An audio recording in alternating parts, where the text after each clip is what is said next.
Good morning students. So எல்லாருக்கும் வந்து பார்த்தீங்கன்னா ஒரு ஸ்பெஷலான ஒரு குட் மார்னிங் ஓகேங்களா. ஸோ வந்து பார்த்தீங்கன்னா ஸ்கூல் ஸ்டூடெண்ட்ஸ்க்கு ரொம்பவே ஒரு சில முக்கியமான அப்டேட் சொல்ல போகிறேன். அண்டு மட்டும் அது ரொம்ப ஹாப்பியான அப்டேட்டு ஓகேங்களா. ஸ்டூடெண்ட்ஸ் மத்தியில் இந்த கன்ஃபியூஷனும் ஒரு சில நமக்கு அப்டேட் கிடச்சிருக்கு. இதனாலே வந்து பார்த்தீங்கன்னா ஒரு சில ஸ்டூடெண்ட்ஸுக்கு ஒரு சாட்டிஸ்ஃபேக்ஷன் இருக்கும். ஸோ இந்த லீவில் யாருமே டென்ஷனில் இருக்க மாட்டேங்க, குறிப்பாக 12th ஸ்டாண்டர்ட் ஸ்டூடெண்ட்ஸ் ஓகேங்களா. எல்லாருக்குமே தெரியும் வந்து பார்த்தீங்கன்னா ஸோ இந்த மந்த் வந்து பார்த்தீங்கன்னா இன்னொரு 20 டேஸில் வந்து பார்த்தீங்கன்னா எலெக்ஷன் நடக்க போகுது. 20 கூட கிடையாது, ஒரு 15 to 16 டேஸ்ன்னு வச்சிங்களேன் எலெக்ஷன் நடக்க போகுது. ஸோ இதுக்குள்ளவே வந்து பார்த்தீங்கன்னா என்ன பண்ணணும்னு சொல்லியிருக்காங்கன்னா வந்து பார்த்தீங்கன்னா உங்களுக்கு பேப்பர் வேல்யூஷனை கம்ப்ளீட் பண்ணி முடிக்கணும். குறிப்பாக 12th மஸ்ட்டு முடிக்கணும்னு சொல்லிட்டு போன வீக் வந்து பார்த்தீங்கன்னா ஒரு பேப்பர் வேல்யூஷன் கேம்ப் மாதிரி ஒரு மீட்டிங் மாதிரி நடத்தியிருந்தாங்க ஓகேங்களா. ஸோ இனிலேருந்து பேப்பர் வேல்யூஷன் ஸ்டார்ட் ஆகுது.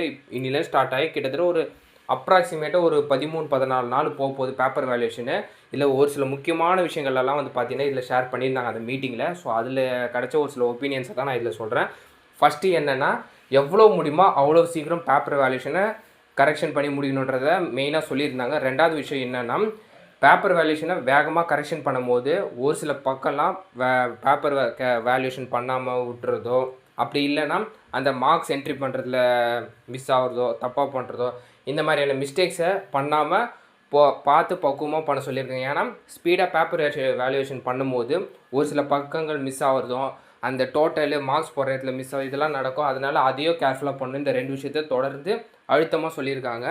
அண்ட் இன்னொரு விஷயம் என்ன சொல்லியிருக்காங்கன்னா, ரொம்ப வேல்யூஷனை ஸ்ட்ரிக்ட் பண்ணாதீங்க, எல்லா கீ ஆன்சரும் இருந்தால் தான் மார்க் ஃபுல்லாக போடணும், அந்த மாதிரிலாம் இல்லை, ஓரளவுக்கு கீ ஆன்சர் இருந்தாலே மார்க் கொடுக்குன்றதையும் அழுத்தி சொல்லியிருக்காங்க.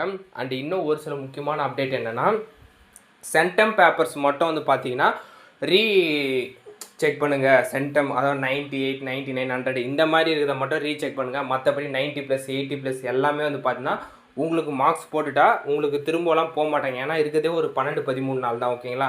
அண்ட் ரொம்ப பயப்படுற ஸ்டூடெண்ட்ஸ்னால் கொஞ்சம் பாஸ் ஆகிற அளவு தான் எழுதிக்கிறேன், ஃபெயில் பண்ணிடுவாங்களான்னு.